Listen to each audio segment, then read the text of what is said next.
अपनी बेटियों को शास्त्र की शिक्षा दो, अपनी बेटी को अच्छा कॉलेज पढ़ाओ, अपनी बेटी को अच्छी शिक्षा दीजिए, अपनी बेटी को अच्छा अध्ययन कराइए, उच्च स्कूल में पढ़ाइए जितना बन सकता है। हमने जयपुर की कथा में भी कहा था कि बेटी को कन्यादान देने से ज्यादा जरूरी है शिक्षा का दान देना।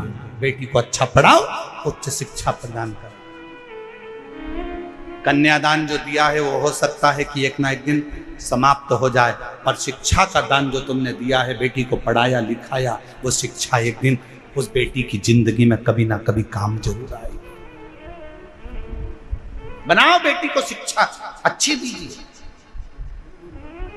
और बच्चों को लायक बनाओ, खूब लायक बनाओ, पर बच्चों को इतना लायक भी मत बना देना कि एक दिन वो माँ बाप को नालायक समझने लगे।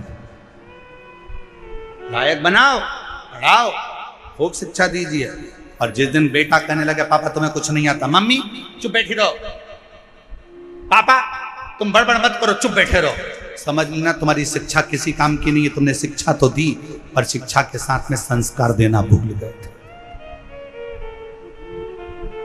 जिस दिन तुम्हारी औलाद, तुम्हारा पुत्र ऑफिस में तुम्हारा रुआब है, नौकरी में तुम्हारा रुआब है, घर जाने के बाद तुम्हारी औलाद तुमसे कहे पापा तुम चुप बैठे रहो, तुम्हें अक्ल नहीं है, मम्मी तुम चुप रहो, तुम्हारे को कुछ नहीं आता है, मम्मी चुप रहो, समझ लेना कि तुमने बच्चों को शिक्षा तो दी पर संस्कारों से जोड़ नहीं पाए।